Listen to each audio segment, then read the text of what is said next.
Hello, my name's Scott Holton. How's it going, officer? Not too bad. How about yourself? Oh, not bad today, not bad. Okay. So before we talk about the date of the incident, I'm going to ask you a few questions just about yourself. So let's start with what's your full name? Devin Paul Bradley.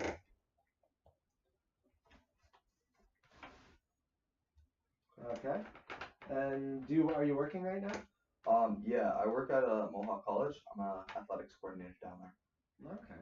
Do you also go to school at Mohawk then? Yeah, actually, I'm down there. I'm enrolled in protection, security, and investigation. Oh, very nice. Are you almost done?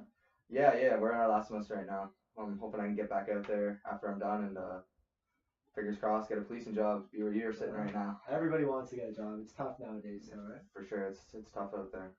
Well, since you work at the athletic center, are you a big sports guy? Yeah, I definitely say I'm a big sports guy. It's Yeah. definitely my biggest hobby. So what are your top sports? Um, I would originally say baseball, but as of recently, like the last 2 years, I've been really looking towards basketball. Basketball's been my favorite. Basketball. I personally love basketball as well, so It's a great sport. Yeah, you rooting for the Raptors this Always year? got to root for the only Canadian team. Hometown team, right? Gotta get there. Hopefully, we can actually beat Cleveland this year. Well, I feel like if there's any time they can, it'll be this year. This is the year for sure. Do you have any siblings? Yeah, I have a older sister, just one. Okay. I have an older brother. It's tough at times, but it's always nice as well. Yeah, it's good to have that older role model to look up to and let them make all the mistakes so you don't have to make the same ones, stuff like that. So do you live in Hamilton then? Yeah, I live on 31 Main Street. Okay. All right, I'm just gonna ask you a few questions about your night before. No problem. So could you describe your night to me a little bit? Yeah, I had gotten home from school and work, so I usually go to school till around 4 or 5, and then I usually work from about 6 to 8. So I got home around 8 o'clock, and then I had an early class the next day. I had an 8 a.m. gym class, so I set my alarm nice and early for 7 o'clock, and I just watched some Netflix till around 10 p.m., and then I just called it a night, and I went to bed. Okay.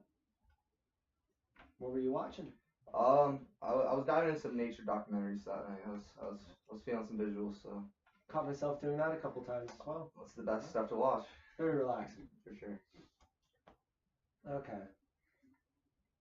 So now what happened on Wednesday, April 11th in the morning? Like what happened So, for you? I had my alarm set at 7 a.m. like I said previously, but for some reason I woke up at like around 4:45, 4:50, just out of the blue. I don't know what's going on. So I went out to get a glass of water. I was pretty parched when I woke up. Couldn't really fall back to sleep right away. Around 4:45, I was in the kitchen, and I saw just two individuals just standing outside of my neighbor Ryan's house that seemed very out of place. Two people standing outside your neighbor's house. Have you ever seen them before? Did they look familiar? Ryan seems to have like a lot of people coming in and out of his place, but these two individuals, I don't think I'd seen them before, especially at this hour.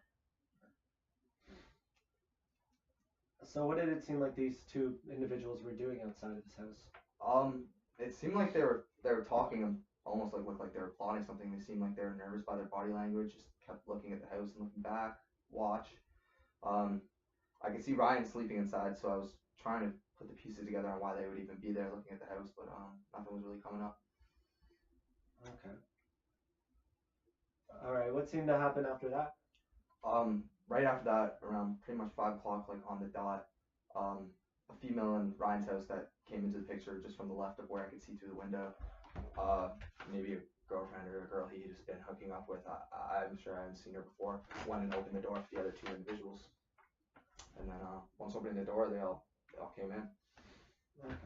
How would you describe the two individuals that were standing outside of the house? What were they wearing? How old were they? Outside I couldn't get a good look at them, but once they came inside, I was able to like distinguish what they're wearing and all that. There was a male and a female. The female was wearing a blue button-up flannel with black pants on, and believed to be there's no branding on it, but a no-name black beanie. And what would you say the male was wearing? The male was wearing very similar clothing. He was in also black pants and then a green button-up flannel. And he looked to have a white golf hat on it. I'm pretty sure I saw a Nike symbol on there. Okay.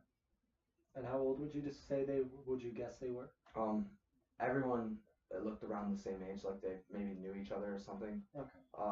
Young adults, probably between 19 and 23. And lastly, how would you describe the female who came to open the door? Yeah, she was wearing black leggings. I couldn't make out any brands or anything, and a baggy gray crew neck. She also had long brown curly hair. And have you ever seen her before around the house ever? I don't actually see Ryan all that much, but no, I haven't. Any of the individuals here, I didn't recognize anybody. So once they proceeded to enter the house, what did they then do? Immediately after entering the house, they all seemed to rush Ryan, who was sleeping on the couch at the time.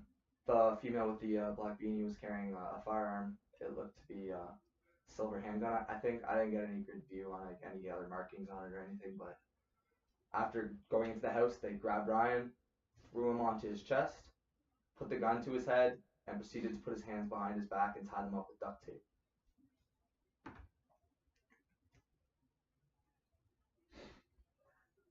Excuse me. So after they had him all tied up and on the ground, what were they doing? I couldn't really distinguish what they were saying, but they were yelling. They were yelling something. Once they had him tied up, they looked like they were looking around for something. And they did end up finding something under the sofa where he was sleeping. They pulled it out. It looked to be like a red bag with a zip on it. Okay. I think it had white writing on it as well. How would you describe the bag? Was it like a gym bag? Was it a drawstring bag? Was it a backpack? Handbag? If I were to describe it my best, if you've ever worked anywhere where they use float bags to make deposits or any kind of like secure money bag with a zipper, it kind of looked like that. Were you able to see what was in the bag at all? No, but there was cocaine on the table, so judging by the nature of the offense, I could assume there'd be some kind of drug or cash, maybe something related. And now, after they grabbed the bag, what did the three individuals proceed to do? Once they had the bag that looked like they had what they wanted, they all just they immediately bolted, leaving Ryan tied up. I could hear muffles of Ryan yelling something at them. He seemed very angry and upset for obvious reasons, but yeah, they just left right away. They were in and out in probably under 5 minutes, maybe. Were you able to see which door they exited through? Yeah, they came in and exited through the front door.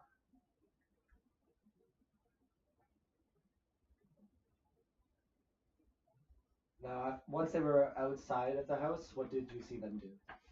Once they were outside of the house, I was able to just follow them along my house's baseline through my windows. Fortunately enough, I have a good view all the way around my property. They proceeded to head to the backyard and opposed to running away on the main street since they didn't come in any vehicle or jump to any vehicle afterwards. They proceeded to hop everybody's fences along Main Street, heading southbound.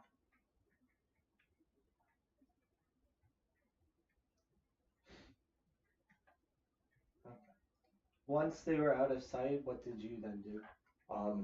Once I couldn't really see them anymore because they were so far away in the dark, I just proceeded to go right to the phone and just call the police and just wait by the door until he responded so I could just give him my statement on what I saw.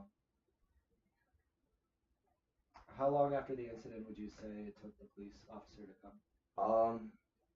They were probably in and out of the house with whatever they were looking for in 10 minutes, and I called the police probably 2 minutes after they left, and he was there in no more than 15 minutes afterwards. All right, awesome. I think that should be perfect. Awesome, Marty. Thank you very much, sir. No problem.